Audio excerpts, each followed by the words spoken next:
তো হাজিরান কেরাম সামিনে এজাম, এই মা এবং বাবা উনাদের সাথে যদি সুন্দর আচরণ করে যায়, ওয়াসিলুল আরহাম নিকটাত্মীয়দের সাথে যদি কোনো মানুষ সুন্দর আচরণ করে যায়, তাহলে তার দুইটি ফায়দা হবে।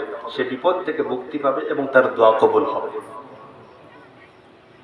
এটা হাদিস দ্বারা প্রমাণিত রয়েছে, বুখারী এবং মুসলিম শরীফের হাদিস।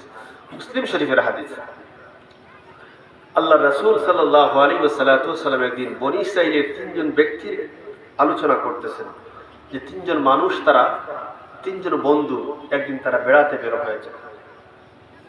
সাহাবায়ে কেরামদের সময় আল্লাহ রাসূল সাল্লাল্লাহু আলাইহি ওয়াসাল্লাম বনী ইসরাইলের ওই তিনজন ব্যক্তির আলোচনা শুরু করলেন। সম্মানিত হাজিরিন, আল্লাহর হাবিব সরকারে কায়নাত রাসূল আকরাম সাল্লাল্লাহু আলাইহি ওয়াসাল্লাম সাহাবায়ে কেরামদের সামনে বনী ইসরাইলের তিনজন মানুষের আলোচনা শুরু করেছেন। তারা তিন বন্ধু ছিল। তিন বন্ধু একদিন তারা সফরের উদ্দেশ্যে বাড়ি থেকে বাইর হলেন। কিছু দূর যাওয়ার পর হঠাৎ তাদেরকে ঝড় বৃষ্টিতে পেয়ে গেল। ঝড় বৃষ্টি থেকে বাঁচার জন্য ওই তিন বন্ধু একটা গুহার ভেতরে, পাহাড়ের গুহার ভেতরে প্রবেশ করলো। কিছুক্ষণ পর হঠাৎ তারা লক্ষ্য করে দেখলো পাহাড়ের উপর থেকে এক খণ্ড বড় পাথর খসে ওই গুহার মুখে পড়ে গুহার মুখটি বন্ধ হয়ে গিয়েছে।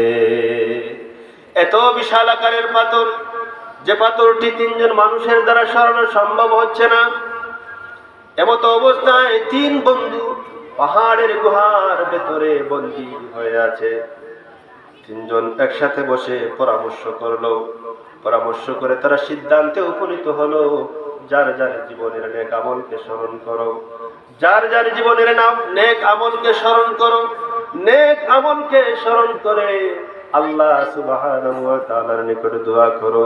যদি আল্লাহ রাব্বুল আলামিন আমাদের নেক আমল কবুল করে থাকেন আর আমাদের দোয়া কবুল হয়, তাহলে এই দোয়ার বিনিময়ে আল্লাহ রাব্বুল আলামিন আমাদেরকে এই মহা বিপদ থেকে রক্ষা করবে। এই সিদ্ধান্তে উপনীত হওয়ার পর তিনজন ব্যক্তি তারা আল্লাহ সুবহানাহু ওয়া তাআলার নিকট দোয়া শুরু করলো। প্রথম ব্যক্তি যখন দোয়া শুরু করলো, সে তার জীবনের নেক একটা আমলের কথা স্মরণ করলো। তার নেক আমল ছিল, ওই ব্যক্তি ছিল আরবের একজন ব্যক্তি, গ্রাম্য ব্যক্তি। সে ছাগল পালন করত। সম্পূর্ণ দিন সে মরুভূমির মধ্যে ছাগল ছড়াইতো। সন্ধ্যা হওয়ার সাথে সাথে সেই ছাগলগুলা তার বাড়িতে নিয়ে আসতো। বাড়িতে নিয়ে আসার পর সেই ছাগলগুলার দুধ দহন করত। দুধ দহন করে প্রথমেই সে তার অতিশয় বৃদ্ধ মা এবং বাবাকে দুধ পান করার জন্য দিত। তারপর তার ছেলে মেয়ে স্ত্রী পুত্রদের পান করাইতো। এইভাবে তার জীবন চলতেছে। একদিন ব্যতিক্রম হয়ে গেল। সে ছাগল ছড়াতে ছড়াতে অনেক দূরে চলে গেল। ফিরে আসতে অনেক রাত হয়ে গেল। এসে দেখলো তার মা এবং বাবা ঘুমিয়ে আছেন।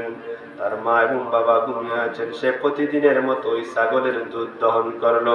দুধ দহন করার পর ওই ব্যক্তি সেই দুধের পেয়ালাটা হাতে নিয়ে তার মা বাবা যে স্থানের মধ্যে ঘুমিয়েছিলেন, সেই স্থানের মধ্যে সম্পূর্ণ রাত জেগে রইল। রাত্র যখন ভোর হয়ে গেল, মা বাবা ঘুম থেকে জেগে উঠলেন। জেগে উঠে দেখলেন তাদের সন্তানটা তাদের মাথার পাশে দুধের পেয়ালা হাতে নিয়ে দাঁড়িয়ে আছেন। মা বাবা বললেন, বাবা তুমি এখানে দাঁড়িয়ে দাঁড়িয়ে কি করতেছো? তখন সন্তান জবাব দিল, মা বাবাকে জবাব দিল, মা আমি ছাগল ছড়াতে গিয়ে অনেক দূরে চলে গিয়েছিলাম, আসতে অনেক দেরি হলো। ফিরে এসে দেখলাম আপনারা ঘুমিয়ে পড়েছেন। আমি ছাগলের দুধ দহন করলাম। দহন করে সেই দুধের পেয়ালাটা এনে আপনাদের মাথার পাশে আমি দাঁড়িয়ে রইলাম। আমি মনে মনে চিন্তা করলাম আপনারা আরামের ঘুমে, গভীর ঘুমে ঘুমিয়ে আছেন।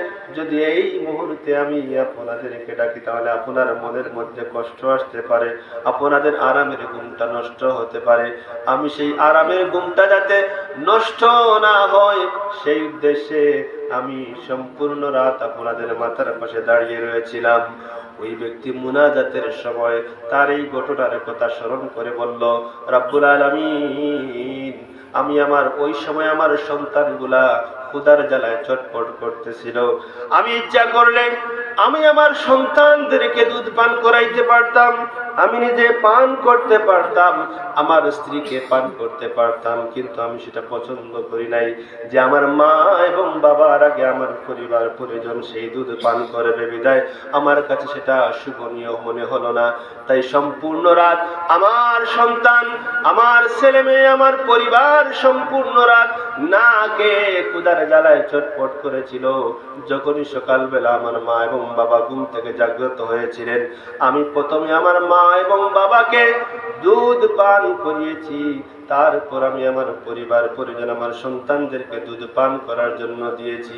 রব্বুল আলামিন, আজ আপনার নিকট ফরিয়াদ জানাই, যদি আমার ওই দিনের ওই আমলটা যদি আপনার নিকট পছন্দ হয়ে থাকে, রব্বুল আলামিন, আমি ওই দিন আমার মা এবং বাবাকে দয়া করেছিলাম, ইহসান করেছিলাম, যদি সেই ইহসানটা আপনার নিকট গ্রহণযোগ্য হয়ে থাকে, তাহলে আজ সেই ইহসানের বিনিময়ে আমার দোয়াকে কবুল করো, এই গুহার মুখ থেকে পাথরটা সরিয়ে দাও।